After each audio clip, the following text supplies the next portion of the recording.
Pictavien, Pictavienne, bien le bonjour sur Poitou Pop, votre émission d'actualité proposée par l'association Poitou Presse ici sur les ondes de Radio Pulsar. Alors qui dit nouvelle saison, nouvelle rentrée, dit retrouver nos fidèles, des fidèles autour de la table. Bien entendu, la précarité et le Crous seront fait qu'Arthur est en retard, à défaut d'avoir assez de machines à laver dans ses logements. Mais en tout cas, nous avons autour de la table Robin. Bien le bonjour Robin. Bonjour. Nous avons une nouvelle intervenante, Jeanne. Bien le bonjour Jeanne. Bonsoir. Nous avons Edoui Pleiner qui est à la technique. Bien le bonjour. Bonsoir. Et nous avons Yurigan en duplex de Malaga. Bien le bonjour. Oui, bonsoir. Je suis pas du tout à Malaga, mais non, je suis à distance. Mais t'as un endroit, on dira pas où, mais il y a un port qui permet peut-être d'aller à Malaga. Peut-être. C'est vrai, peut-être, mais c'est un peu long, je pense, mais c'est possible. Donc, Poitou Pop, c'est une émission que vous retrouvez tous les jeudis de 19 à 20h. Il est 19h01. Non, pas tous les jeudis, un jeudi sur deux. Un jeudi sur deux sur les ondes de Radio Pulsar, de 19 à 20h. Désolé, j'avais envie d'être là toutes les semaines. Tous les jeudis des semaines paires. Les jeudis des semaines paires, exactement. Et donc, on va pouvoir commencer cette nouvelle rentrée avec quelque chose qui a rendu chaque fois notre petit Edoui Pleiner, c'est-à-dire le monument anticommuniste de Saint-Raphaël. Tout à fait, c'est donc Saint-Raphaël dans le Var, sûrement une ville charmante que je connais pas. Donc, c'est le 23 août 2025. Et là, je vais citer un petit peu des petits passages du communiqué officiel de la mairie de Saint-Raphaël qui dit qu'à l'occasion de la journée de commémoration des victimes de régime totalitaire, la ville de Saint-Raphaël a inauguré à Beau-Rivage, donc un quartier du coin, le premier monument aux morts dédié aux 100 millions de morts victimes du totalitarisme communiste. Donc je cite, c'est une citation. Les fameux 100 millions. Et là, je cite une partie du discours du maire. Alors après, je vais donner un peu de contexte. Je ne vais pas que citer ce qu'eux ils racontent. La France a su dresser des monuments pour ses soldats, pour les résistants, pour les déportés du génocide arménien, pour les victimes du nazisme, de l'esclavage, du terrorisme, mais jamais encore elle n'avait gravé dans la pierre la mémoire des victimes du communisme. Aujourd'hui, ce silence prend fin. Donc ça, c'est le maire LR, les Républicains, Frédéric Masquelier, qui a ouvert cette cérémonie, et a noté qu'il était accompagné du député RN du coin, de sa circonscription, et aussi d'une conseillère régionale, Aurore Laroche. On s'en fout, peut-être comme ça, mais je suis allé faire des petites recherches, et il se trouve que cette dame est tenancière d'un camping 5 étoiles. Donc peut-être qu'elle n'a pas trop d'intérêt à faire l'apologie du communisme, ça c'est sûr. Ça c'est des choses, on va dire... Donc alors, on va parler aussi de ce qui s'est fait à côté, parce que disons Saint-Raphaël, c'est une commune, on peut dire pourquoi Saint-Raphaël plutôt qu'une autre. Il se trouve que cette commune-là, dans le Var, c'est aussi la commune de naissance de Léon Landini, qui a été connu, c'est un résistant, donc franc-tireur partisan MOI, donc MOI, main-d'œuvre immigrée, donc immigré italien, et dont la famille en fait a fui le fascisme mussolinien en gros, dans les années 20 et 30. Et il se trouve qu'il y avait une stèle à Saint-Raphaël depuis de nombreuses années, voire de nombreuses décennies, qui rendait hommage à la famille Landini, dont Léon Landini, mais aussi son père et son frère, en gros, pour leur acte de résistance et aussi le fait qu'ils aient fui la dictature en Italie. Et cette stèle, en même temps qu'il y a eu ce monument aux morts, a été démantelée. Voilà. Ah oui, donc ils ont complètement réécrit leur histoire locale. C'est vraiment un reformatage total de la mémoire, quoi, au niveau local. Quoi. C'est-à-dire que même ça, il pouvait pas, le maire du coin ne pouvait pas supporter cette stèle-là. Alors Léon Landini, il est connu parce qu'il a joué il a été dans le documentaire Les Jours Heureux de Gilles Perret, ou dernièrement, l'an dernier, sur Blast, la chaîne Blast, il a été interviewé, il y a eu un petit épisode avec lui, parce que comme c'était un des derniers francs-tireurs partisans immigrés, en vie, il a été au début pas invité à l'hommage rendu à Missak Manoukian au Panthéon, puis finalement ils ont quand même été obligés de l'inviter, et donc il y a eu une petite série là-dessus qui est tout à fait marrante à regarder et intéressante. Voilà. Alors là je vais continuer plutôt sur un petit peu donner un fond politique et philosophique, parce que émission marxiste, Marx, philosophie forcément, pour expliquer où est le problème. Bon, déjà, il y a un souci, disons, d'ordre historiographique avec disons, l'histoire des 100 millions de morts, qui est issue en fait du livre noir du communisme, c'est-à-dire ça, c'est un ouvrage historique avec beaucoup de guillemets. Ah non, mais mettez-le dans votre bibliographie de doctorat, vous aurez les meilleures notes. Donc un truc de 98, qui a été coordonné par Stéphane Courtois, qui est aussi un historien avec beaucoup de guillemets. Ah ouais, beaucoup. Et il se trouve que donc, ce décompte de 100 millions de morts, ça additionne les choux et les carottes, c'est que ça a additionné à la fois des morts entiers, les morts du goulag, mais les morts du goulag soviétique, mais aussi les morts de la Seconde Guerre mondiale, qui ne sont pas en soi, disons, à attribuer au communisme, et puis des famines aussi qui, de toute façon, auraient eu lieu qu'il y ait un régime communiste ou pas, quoi, simplement, voilà. Et même des auteurs du livre noir en question, donc, qui ont contribué à cet ouvrage, ont dénoncé ce chiffre, parce qu'ils se sont vus, en fait, un petit peu détourner le travail qu'ils avaient fait dans cet ouvrage, et parce que c'est Stéphane Courtois lui-même, le coordonnateur de l'ouvrage, qui s'est amusé à extrapoler ces chiffres pour donner ce chiffre de 100 millions de morts. Et ça, du coup, c'est repris maintenant sur un monument officiel. Voilà. Alors ça, c'est le premier point plus factuel. Après, sur un point de vue plus de fond, par rapport à la résistance française, et là, comme on parlait de Léon Landini, donc il se trouve qu'il est toujours actif, c'est un militant communiste très actif. Il est président d'un groupe, ou un petit groupuscule qui s'appelle le PRCF, Pôle de Renaissance communiste en France, qui a la particularité d'être quand même particulièrement patriotique. Et lui-même en question, si tu veux, ce Léon Landini, il avait défendu un petit peu, il a eu des débats avec des militants trotskistes notamment, où il défendait, Léon Landini, la Marseillaise et le drapeau bleu-blanc-rouge dans une optique, on va dire, communiste, quoi. Bon, après, on est d'accord ou pas, mais en tout cas, on ne peut pas lui retirer ça, disons. Et en fait, on retire par contre sa stèle dans le cadre de commémoration liée à la patrie et la République, en gros. C'est clownesque. C'est quand même un peu clownesque, quoi. Alors, maintenant, sur l'anticommunisme, on va faire un petit topo là-dessus. Qu'est-ce que ça révèle, l'anticommunisme? Et disons, si tu grattes l'anticommunisme, qu'est-ce que tu as derrière? En fait, on va la faire courte, on pourrait faire un doctorat là-dessus, je pense, mais soit ça aboutit à, en fait, in fine, à faire l'apologie du fascisme ou, à minima, de l'ancien régime, quoi. C'est pas très compliqué à expliquer, c'est-à-dire qu'en gros, pour faire simple, le mouvement socialiste et communiste au 19e siècle puis au 20e, en fait, il ne s'est pas constitué, en tout cas en France, en opposition à la Révolution française et à la République. Il s'est même plutôt mis dans la continuité en disant, pour faire simple, que les révolutions françaises et les républicains ne sont pas allés assez loin. Il faut aller plus loin, du coup, et ne pas faire une république bourgeoise, mais faire une république où la classe ouvrière ait sa place, quoi, en gros. Donc c'est relativement simple. Donc à l'inverse, si tu commences à tirer le fil de l'anticommunisme, tu finis par à la fin faire l'apologie soit de l'ancien régime, soit du fascisme. Alors sur l'ancien régime, c'est ce qu'a fait Stéphane Courtois, après le livre noir du communisme en 98, quelques années après, il a fait le livre noir de la Révolution française. Et aujourd'hui, ce même Stéphane Courtois, il bosse à l'Institut catholique de Vendée. Qui est étonné. Congo gagnant. Et alors, maintenant, côté fasciste, et j'en terminerai là-dessus, le maire RN de Hénin-Beaumont, du coup, il a dit c'est super ce qu'ils font à Saint-Raphaël, on va faire la même chose. Voilà. Et, oui. Et en 2019, ça c'est un truc un peu plus au niveau européen, il y a une résolution du Parlement européen qui amalgamait communisme et nazisme, en gros, qui a été votée par tout le monde, sauf le groupe GUE, donc c'est le groupe où il y a à la fois les insoumis et les communistes de tous les pays européens, en gros. Et donc, quand je dis tout le monde, c'est même ELV et le PS ont voté pour cette saloperie. Et ils ont resté ça main dans la main avec les extrêmes droites, notamment les extrêmes droites d'Europe de l'Est. Donc, je vous fais pas un dessin, mais en Europe de l'Est, l'extrême droite, à côté de ça, le RN, ça passerait presque pour des enfants de cœur à côté de l'extrême droite de l'Europe de l'Est, à mon avis. Voilà, donc conclusion, il faut entretenir une autre vision de la mémoire, qui ne soit pas anticommuniste. Et si tu veux critiquer le communisme, l'URSS, ou que tu veux critiquer Staline, tu le fais par la gauche, pas par la droite. Et pour ça, vous pouvez suivre du coup l'émission Poitou Pop, la chaîne YouTube Ventre Presse qui est associée à Poitou Pop et notamment la playlist qu'il y a sur cette chaîne Observatoire de l'anticommunisme. Voilà. Mais merci beaucoup pour cette mise à jour, mais d'autant qu'on peut réagir en disant que encore une fois, il y a dans l'anticommunisme une grosse part de mensonges de la part de la droite et de l'extrême droite. Et Yurigan, tu voulais rajouter quelque chose? Ouais, tout à fait. Alors, moi, je voulais rendre hommage au FTP-MOI, comme tu as dit. Et oui, cependant, pour être vraiment précis, on dit FTP-MOI, puisque la main-d'œuvre ouvrier immigrée parlait avec un accent certain et s'autodéfinissait comme étant des FTP-MOI. Donc, c'est toujours très marrant d'entendre des Français de France dire FTP-MOI en piétinant la mémoire, notamment. Voilà. Je crois que Léon Landini lui-même dit MOI. Mais... D'accord. Dans le Lot-et-Garonne, on disait FTP-MOI, en tout cas. Et pour faire un peu d'autopromo à la chaîne YouTube de l'association qui produit cette émission, donc Poitou Pop sur Radio Pulsar.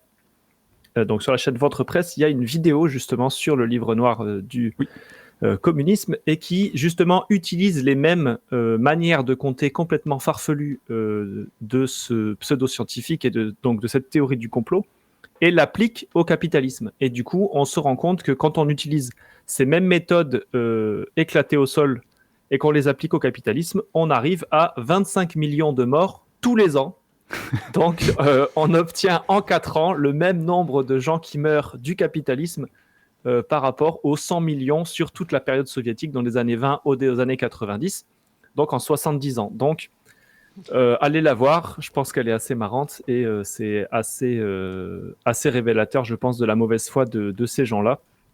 Et tu fais bien de rappeler donc, que l'extrême droite a voté donc, cette résolution en 2019 avec donc, pas mal de gens qui peuvent peut-être être qualifiés de traîtres par certains.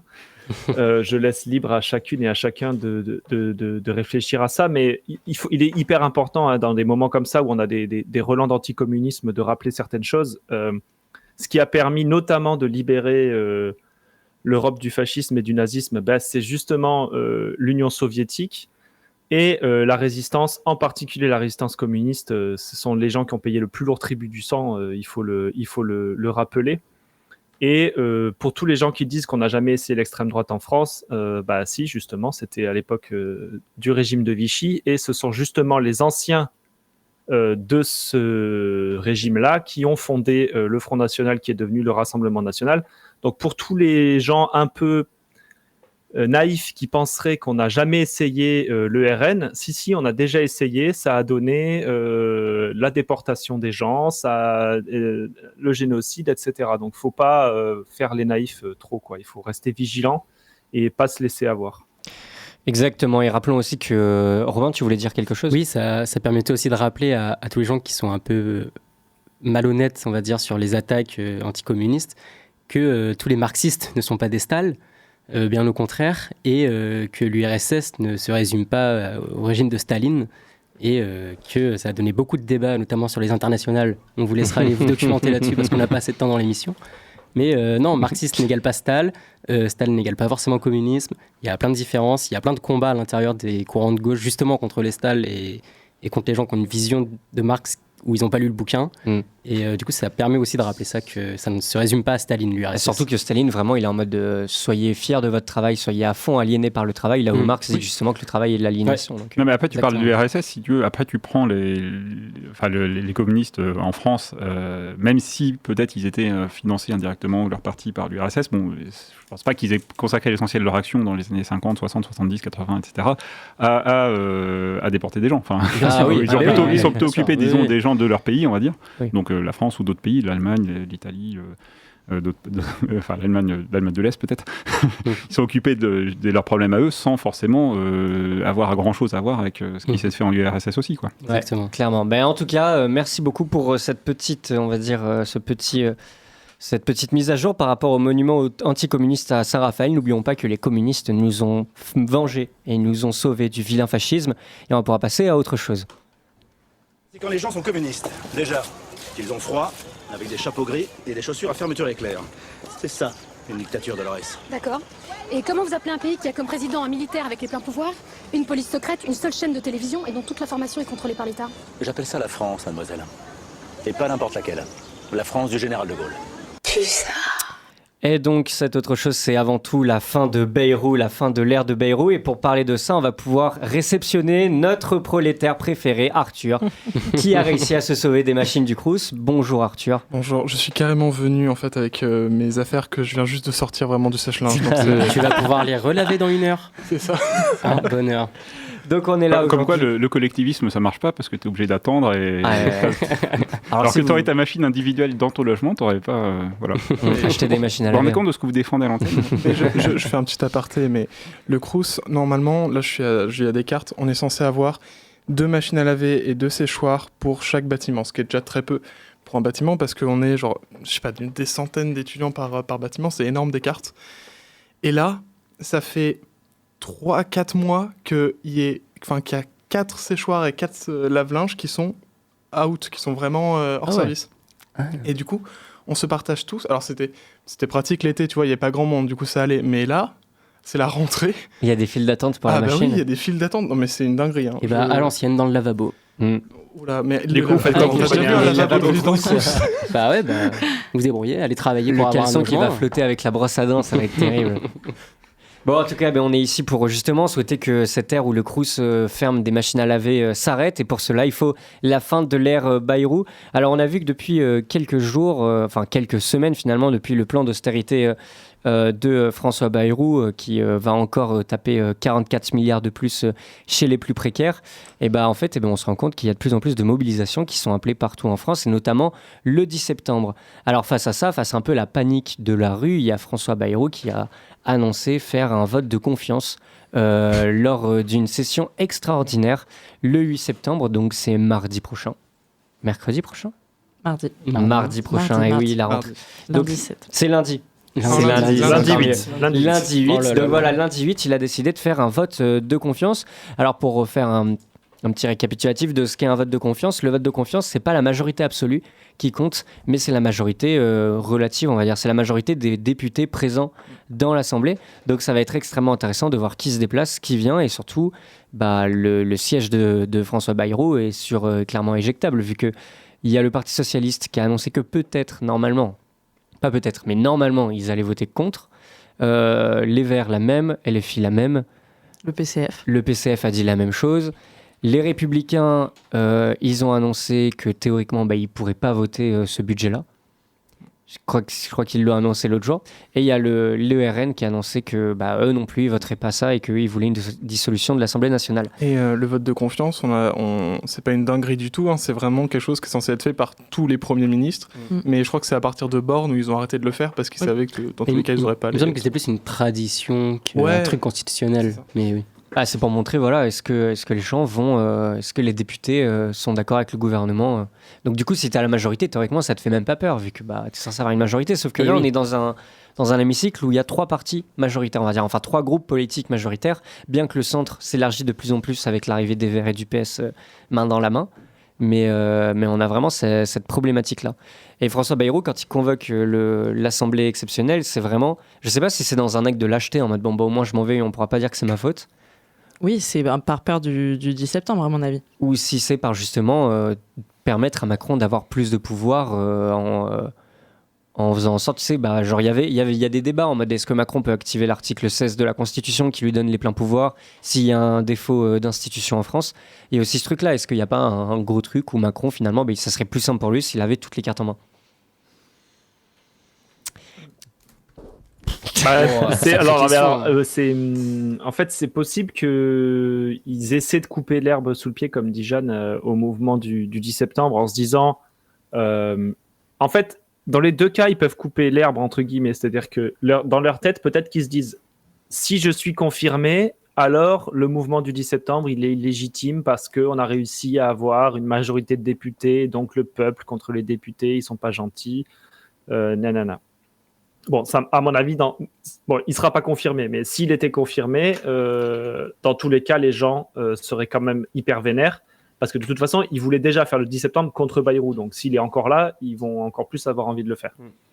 Maintenant, s'il tombe le 8, ce qui va arriver à mon avis, ça ne va pas du tout calmer les gens pour le 10. Les gens, ils vont quand même dire, justement, en fait, il y a une brèche, on va s'engouffrer, parce que les gens, ils en ont juste plein le dos, ils en peuvent plus, quoi. Oui, totalement, donc, mais est-ce que justement, c'est pas pour détourner l'attention de faire que toute cette mise en scène de après, Macron devra rechoisir un Premier ministre, qui est-ce qu'il va choisir, tous ces débats-là, et ensuite, est-ce qu'il va dissoudre une nouvelle fois l'Assemblée ? Tout ça peut atténuer des envies de révolution. Ça peut, mais à mon avis, c'est un peu tard, là. J'ai l'impression que c'est un peu tard. C'est-à-dire que là, les gens moi, pour en avoir très rapidement discuté aujourd'hui au taf avec quelques collègues de manière, on va dire, un peu insidieuse et sournoise. Avec un petit regard en coin comme ça. Voilà, moi, j'avais quelque chose à envoyer. Et donc, j'ai discuté un peu avec certains collègues et je leur ai dit, ça serait bien si ça pouvait partir avant le 10, parce que je sais bien que si ça refait une gilet jaune bis, c'est mort, mon truc, il arrivera jamais, quoi. Il sera perdu dans un camion qui sera bloqué je sais pas où sur une plateforme, ça va prendre 3 semaines de retard, ça m'arrange pas. Donc, c'est vachement encourageant. Voilà. Mais tu casses une grève en fait, c'est ce que tu as envie de dire. Exactement, moi je suis saboteur de grève. réquisitionné. Non, mais si tu veux, juste en disant si ça peut être géré avant le 10, et en gros,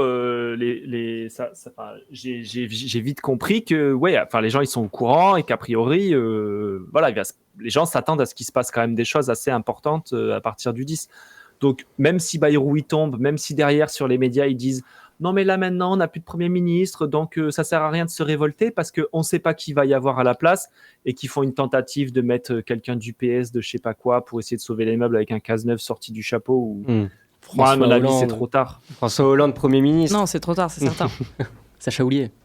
Et d'ailleurs, quand on voit là, alors je sais pas si c'était prévu que nous en parlions, mais il y a une mini intersyndicale dans la Vienne qui a appelé à rejoindre le mouvement. Donc la CGT, FSU 86, Solidaire et puis Renouveau Syndical. Alors, c'est quoi ça? C'est l'ancienne UNEF? C'est une scission de l'UNEF. Ok. Donc ces quatre-là appellent à se joindre à la journée du 10 et à préparer le 18, puisqu'en fait les syndicats qui ont malheureusement souvent un temps de retard, eux parlent plutôt de la journée du 18 que celle du 10. Mais en tout cas, dans la Vienne, par exemple, on peut voir qu'il y a certaines centrales syndicales, et pas des moindres, qui appellent à se bouger pour le 10. Quoi. Mais de toute façon, c'est essentiel. Et avant le 10, du coup, justement, il y a plein de gens qui sont en mode il faut partir sur des manifestations un peu moins réglementées dès le 8. Il y a plein d'apéros festifs qui sont faits un peu partout pour la défaite de Bayrou. Et j'ai l'impression que le début de semaine prochaine va être plus qu'explosif. Ça va être sympa en actualité. Des actualités que vous pourrez bien entendu retrouver sur le site internet du 30 parce que nos équipes de rédaction vont se déployer sur le terrain un peu partout dans Poitiers, vu qu'on n'a pas encore, à moins que dans le Lot-et-Garonne, tu t'en ailles vagabonder avec un H4, Yorigan, mais en tout cas, voilà, on va être là et on va vous donner du contenu à regarder pour comprendre qu'est-ce qui se passe en fait. Dans un premier temps, je pense sur notre Insta et sur la chaîne YouTube. Exactement. Et les formes écrites viendront dans un deuxième temps. En tout cas, il est 19h22, vous êtes toujours sur Poitou Pop, on va pouvoir faire une petite interlude musicale. Le fait est que je ne sais pas quelle interlude musicale a choisi notre régisseur. C'est pas moi qui l'ai choisi, c'est vous. C'est moi qui l'ai choisi du coup. Alors. C'est une grande sortie en exclusivité, moi je te laisse la présenter. Moi, je suis trop vieux pour ces choses-là. C'est le nouveau son. Même tu m'avais dit que c'était un son, tu avais dit 2 personnes, je pensais qu'il y avait 2 sons en fait. Non, c'était 2 personnes. Mais oui, mais non, mais c'est trop mal. Tu commences à rentrer dans la catégorie des boomers, c'est ça que tu es en train de nous dire. Donc alors, c'est le nouveau son de... Alors, non validé par le comité éditorial de programmation. C'est le nouveau son de Stromae et Paul Kalkbrenner. C'est sorti il y a une semaine, je crois. Bien pour les droits d'auteur. Mais gros, c'est une radio, ils payent la SACEM. Et vous ne retrouverez pas ce replay sur Spotify. C'est tout de suite sur Radio Pulsar dans votre émission Poitou Pop. On revient dans 3 minutes 30. À tout de suite. Dans 10 secondes. Dans 10 secondes, le temps de la fin de la... Alors peut-être on peut faire un petit point d'actu. Il y a quoi comme actu il y a la fête de l'humanité dans... La fête de l'UMA, il y a la fête de l'UMA dans 12 jours. Dans 12 jours. Il y a les révoltes en Indonésie qui ont repris de plus belle et qui sont assez incroyables. Il y a un relent raciste en Irlande du Nord et en Angleterre aussi. Mais c'est l'AFP, des mauvaises infos. Il y a où ils s'amusent à mettre des drapeaux de l'Union Jack et des drapeaux anglais un peu partout sur les passages piétons pour qu'on marche dessus, bon, sans doute. Et du coup, ils s'amusent à faire ça contre les migrants. Parce que, oulala, le grand remplacement de l'Angleterre, quand même, faudrait qu'on en discute. Je pensais plutôt à des actus, voilà, depuis des actus sympas. Un petit rassemblement. Oui, il y a le pot de départ, je crois. Le pot de départ de François Bayrou, donc 19h30, 20h, sur la place de l'Hôtel de Ville. Et il y a un festival à Lyon antifasciste aussi qui va se monter, avec Costa notamment et Dahuzi aussi, qui vont participer. Ok, parfait, on va pouvoir repartir du coup sur notre interlude musicale. Enfin, il est 19h24, à tout de suite sur Radio Pulsar, dans votre émission Poitou Pop.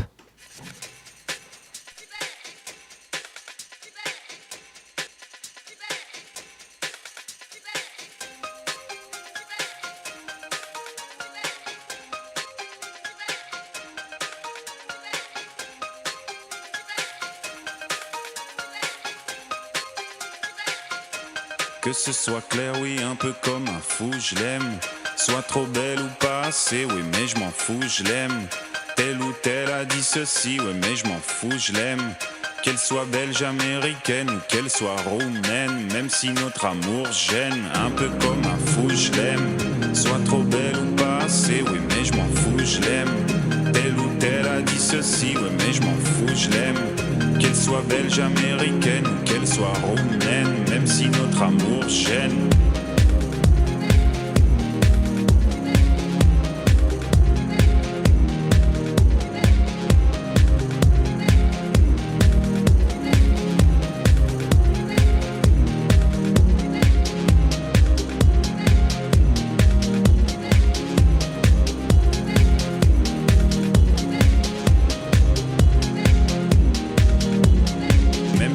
Amour gêne, un peu comme un fou, je l'aime.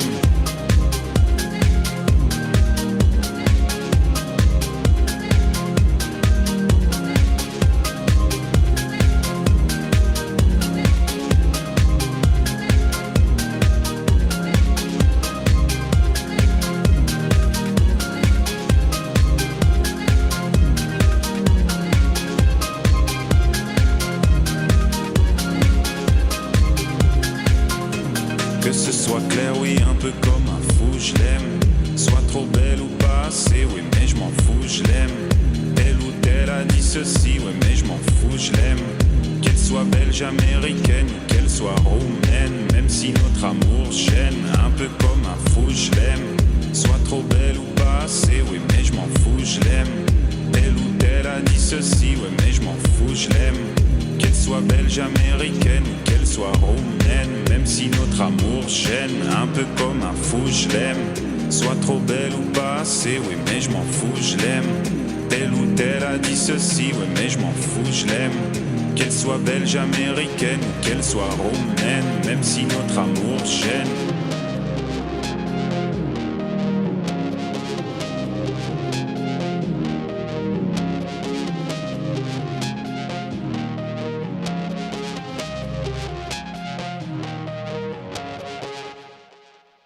Peuple luthérien qui a vécu les transformations des dernières décennies n'est pas exactement le Gaulois réfractaire au changement, mais encore que. Je suis ancien combattant, militant socialiste et bistrot. C'est de dire si dans ma vie j'ai entendu des conneries, mais des comme ça, jamais. Pulsar, vous êtes toujours dans votre émission Poitou Pop. Nous sommes là une semaine sur deux, les semaines paires.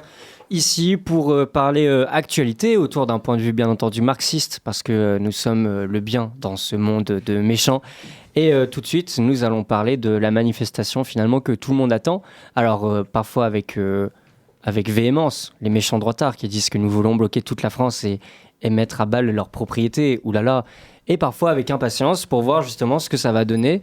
Alors il y a des manifestations qui ont lieu un peu partout en France. Il faut savoir qu'au départ, le 10 septembre, c'est dû à des annonces d'austérité. Est-ce que quelqu'un ici veut faire un petit récapitulatif de ce qu'il avait entendu pour l'austérité ? Il y avait notamment le côté des 2 jours fériés qui ont été supprimés. Ça a été un peu la goutte de trop, en fait. Oui, les 2 jours fériés, le fait qu'il y ait des gens qui soient obligés de travailler 2 jours en plus, ils sont devenus fous, surtout 2 jours en plus gratuits. En fait, l'histoire des 2 jours fériés, c'est une proposition qui est très symbolique quand même dans tout ce qui a été annoncé.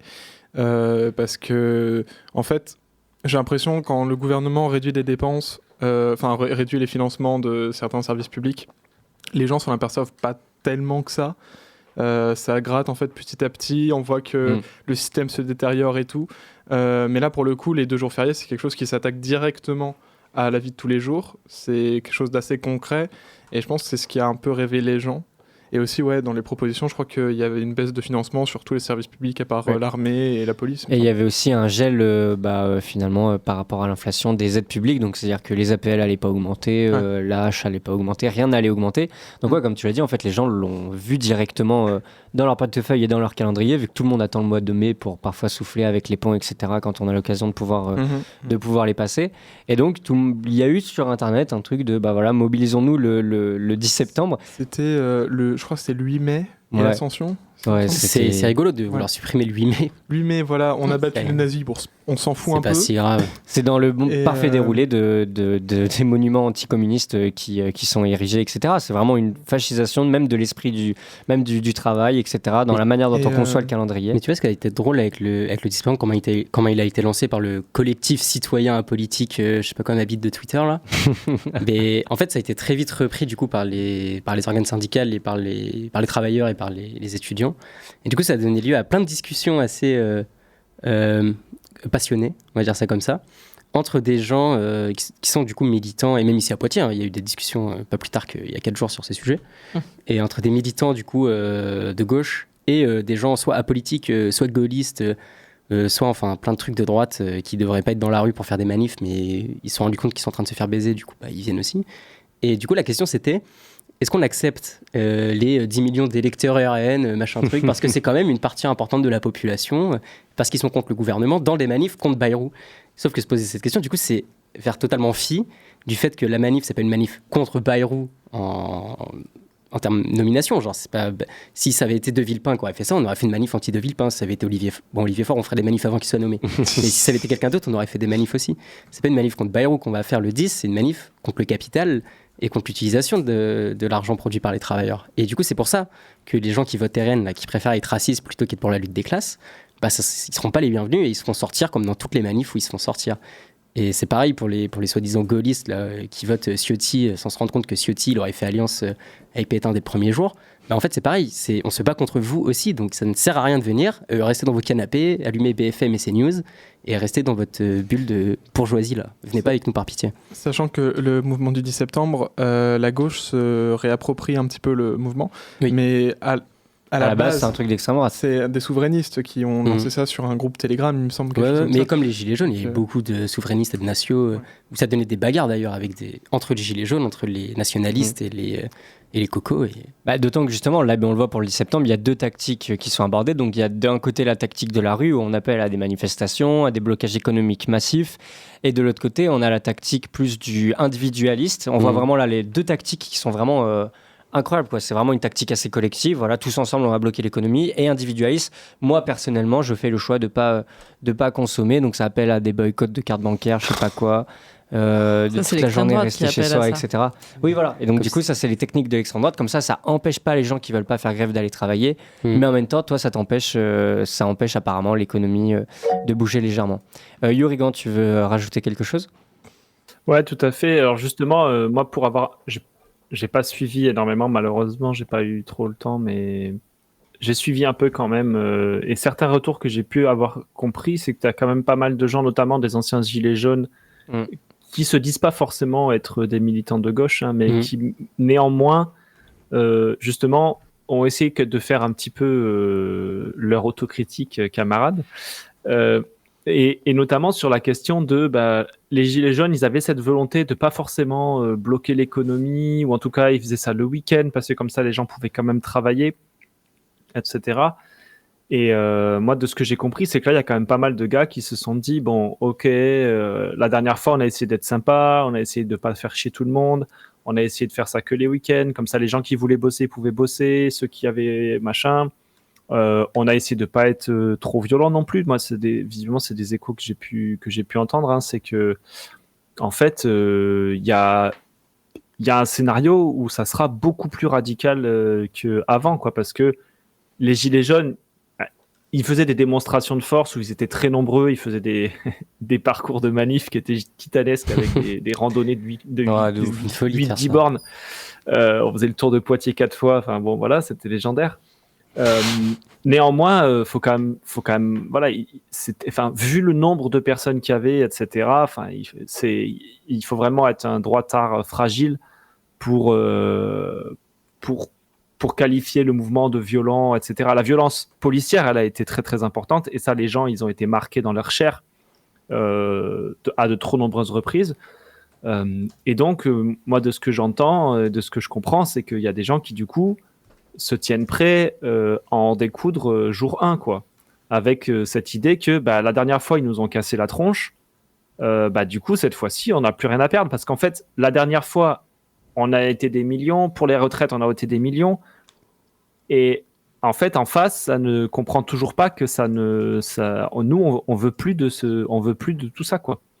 Et donc là, moi, j'ai l'impression que ça va aussi changer de tactique. Déjà, on le voit, hein, ça commence en semaine, quoi. C'est pas le week-end. Et d'autant qu'il y a la conf paysanne là, qui a appelé à rejoindre le 10. Je sais pas les soulèvements aussi qui ont rejoint à appeler le 10. Il y a les soulèvements. Mais je sais pas si les syndicats de droite et d'extrême droite chez les agriculteurs, ils ont appelé à bon, la FNSEA, je suis vraiment pas sûr qu'ils appellent à rejoindre. Mais la CR ou les jeunes agriculteurs, là, les racistes des paysans, je sais pas s'ils vont appeler à rejoindre. Mais c'est quelque chose que moi, en tout cas, peut-être que j'avais pas regardé, mais j'avais pas beaucoup vu sur les Gilets jaunes, de voir une alliance campagne-ville qui pouvait se faire, où ça bloque des axes routiers à grands coups de tracteur et ça fait des trucs solidaires pour tout le monde toute la journée, etc. C'est quelque chose qu'on n'avait peut-être pas aussi pendant les Gilets jaunes. Et jeter les pavés sur des flics, c'est cool, mais jeter du fumier, c'est encore mieux. Au début du mouvement des Gilets jaunes, je crois que vraiment dans les premières manifestations, il y en avait dans des villages et tout. Hein. Je me souviens que mon village, qui est 3000 habitants, 4000, quelque chose comme ça, il y avait eu un acte des Gilets jaunes où ils avaient bloqué un rond-point pendant quelques temps, mais ça avait fait une fois, pas plus. C'est pas tout à fait vrai. Enfin, il y a quand même des routes qui étaient bloquées au niveau des Gilets jaunes, des ronds-points, notamment. Enfin, il y avait des sorties d'autoroute ou de voies rapides que tu pouvais pas prendre, quand même. C'était pas... Et pendant plusieurs semaines. Au début, en tout cas. Après, c'est vrai que les Gilets jaunes, ça a duré pendant quasiment un an, où ils étaient sur des ronds-points, ils occupaient des ronds-points, mais il y a eu quand même des points de blocage. Et moi qui parle de mon travail, circule pas mal. J'ai des fois dû prendre des détours. T'as cassé la grève ? Non, mais encore une fois, il annonce en direct qu'il casse les grèves. Voilà, je vais faire 20 km de plus parfois, des choses comme ça. Ouais. Enfin, c'est pas, mais ça n'a pas dû être dans le temps, quoi. Alors justement, je viens de faire vous étiez trop petit, c'est pour ça. Je viens de faire un petit fact-checking sur les agriculteurs et les agricultrices. Donc effectivement, hein, je confirme que la Confédération paysanne appelle à se joindre au mouvement du 10 septembre. Ils seront présents et ils vont appeler à rejoindre les mobilisations et à organiser. Donc ça, c'est Thomas Gibert, porte-parole de la Confédération paysanne, qui annonce cela. Donc contrairement à la FNSEA, et donc ça, on apprend ça dans un article du Figaro. Et sur RMC, on peut entendre comment il s'appelle, Christian Converse de la coordination rurale, donc la CR, qui dit on n'est pas là-dedans, donc sous-entendu que eux, ils participeront pas à la mobilisation du 10 septembre. Étonnant. Ce qui est fou au final, vu que vraiment c'est presque les mêmes raisons pour. Bah non, la dernière fois ils se battaient contre le Mercosur, donc au final. C'était pas la même chose. Mais ouais, non, c'est fou que il y ait des syndicats, que les agriculteurs rejoignent pas les mouvements nationaux comme ça, alors que finalement ça les impacte tout autant eux que nous, quoi. Genre. Mais après, il y a toujours ce dilemme de t'as l'impression que l'agriculteur c'est un citoyen à part des autres citoyens, mais c'est le système entier qui veut ça, quoi, vu qu'à chaque fois, on les qualifie à côté des autres ouvriers, etc. Vu que c'est le monde agricole est un monde complètement à part, donc ouais, c'est assez dingue. Et à Poitiers, notamment, le 10 septembre, il y aura des mobilisations, des actions. Alors là, la question, c'est est-ce que je peux dire ce que j'ai entendu en AG l'autre jour ? On a le droit de dire les horaires et les lieux. Sachant que ça a été dit en AG, c'est sur des groupes publics. Ouais, ça a été sur des groupes où il y a 40 RG dans le truc. C'est sur Insta, c'est sur... Ouais, du coup, on vous donne rendez-vous on vous donne... La rédaction vous transmet l'info. La rédaction vous transmet l'info que voilà, le mercredi 10 septembre, à 5h, au rond-point d'Auchan. 5h du matin. 5h du matin. Oui, évidemment. Ouais, on n'est pas et on se lève tôt. Hein, on va embaucher avec les premiers poissonniers du rayon. Non, mais on m'a demandé, quand j'ai dit l'horaire et tout, j'ai dit que c'était 5h. On m'a demandé du soir ? Non, du matin.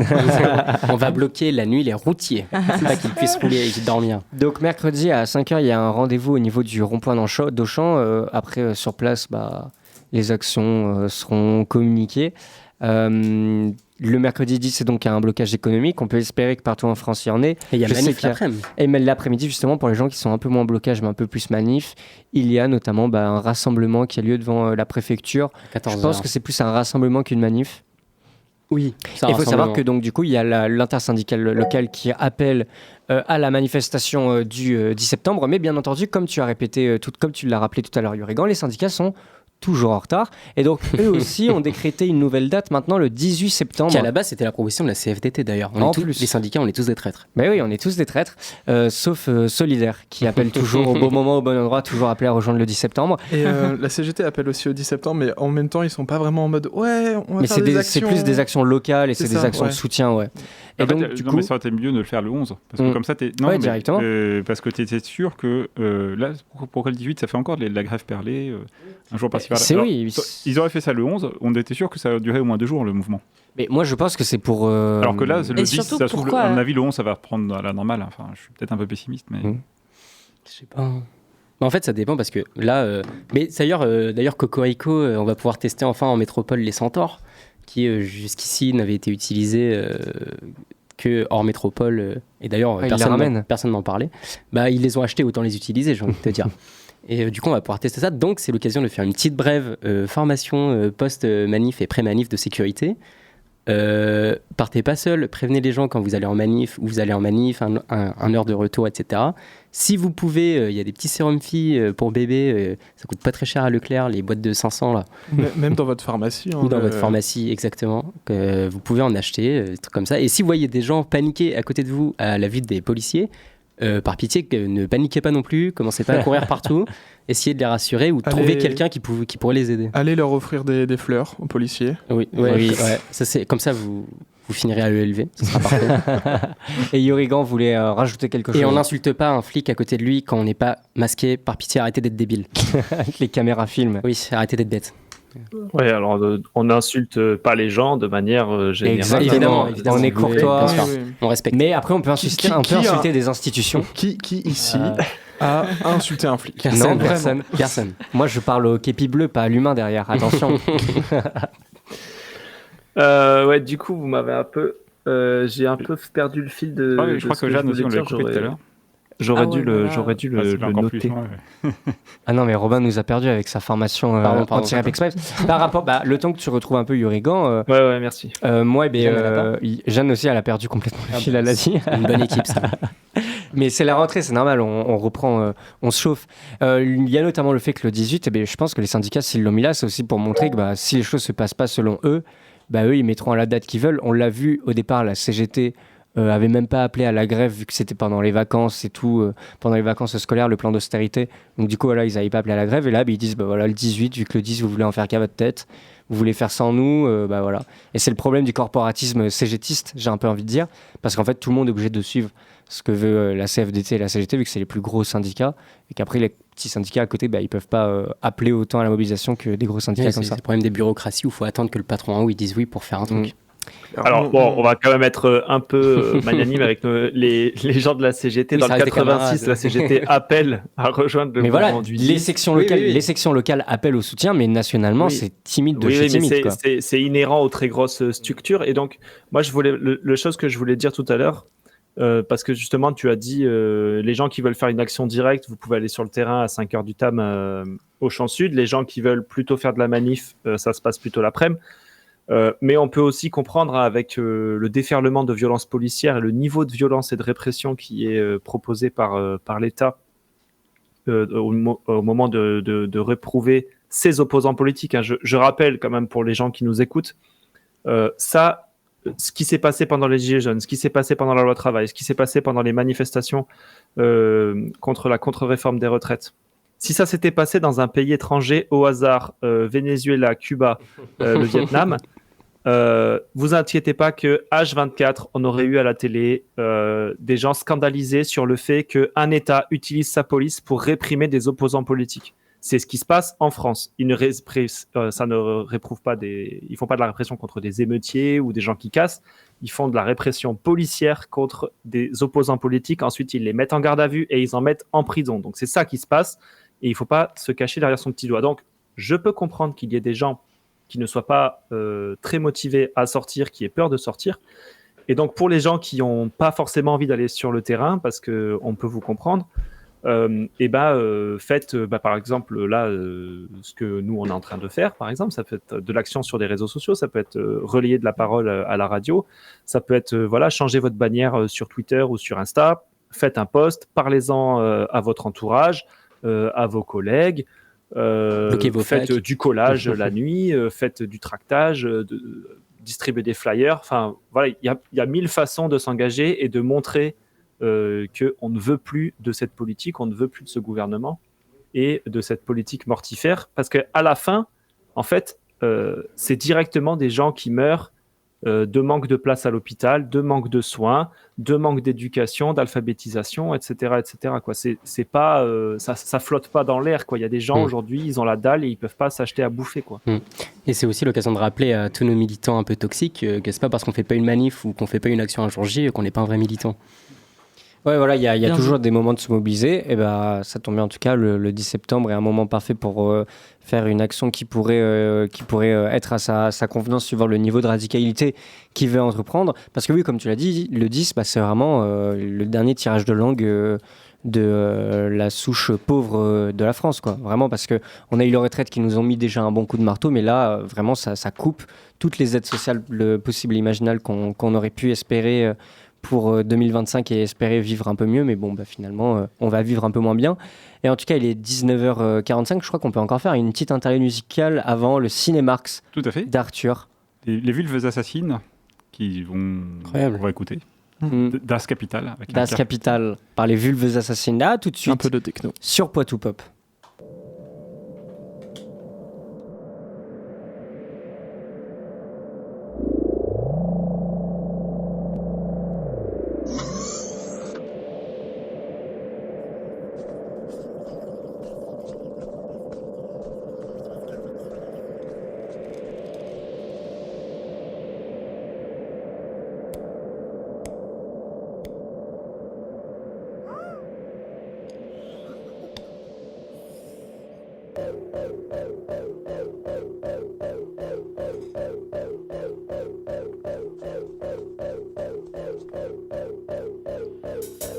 Le communisme n'est pour nous ni un État qui doit être créé, ni un idéal sur lequel la réalité devra se régler. Nous appelons communisme le mouvement réel qui abolit l'État existant. Das Kapital! Das Kapital! Das Kapital! Das Kapital! Das Kapital! Das Kapital! Das Kapital! Das Kapital! Das Kapital! Das Kapital! Das Kapital! Das Kapital! Das Kapital! Das Kapital! Das Kapital! Das Kapital! Das Kapital! Le capital est du travail mort qui ne s'anime qu'en suçant, tel un vampire du travail vivant, et qui est d'autant plus vivant qu'il en s'use davantage. Das Kapital! Das Kapital! Das Kapital! Das Kapital! Das Kapital! Das Kapital! Das Kapital! Das Kapital! Das Kapital! Das Kapital! Das Kapital! Das Kapital! Das Kapital! Das Kapital! Das Kapital! Das Kapital!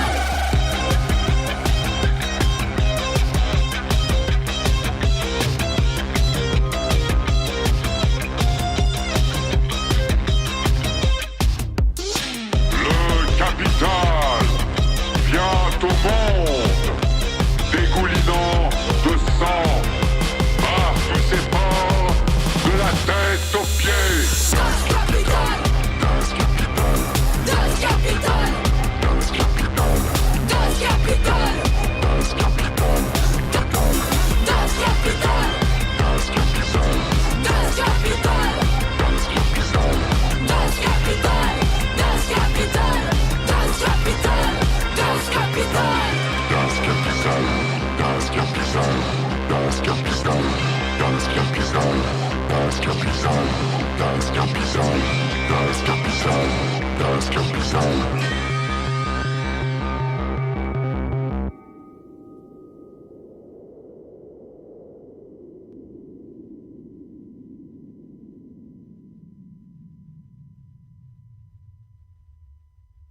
Putain. Alors c'est de plus en plus catastrophique, le groupe va s'écrouler. Enfin, on peut quand même pas être les complices d'un suicide. Benoît le pape. Les travailleurs ne laisseront pas saboter le formidable outil qu'ils ont contribué à forger. Indignés par ton attitude, ils décident de gérer eux-mêmes le groupe. Vive l'autogestion! Ah, tout de même. Les étoiles en plus. Vous êtes de retour sur Poitou Pop, c'était Das Capital.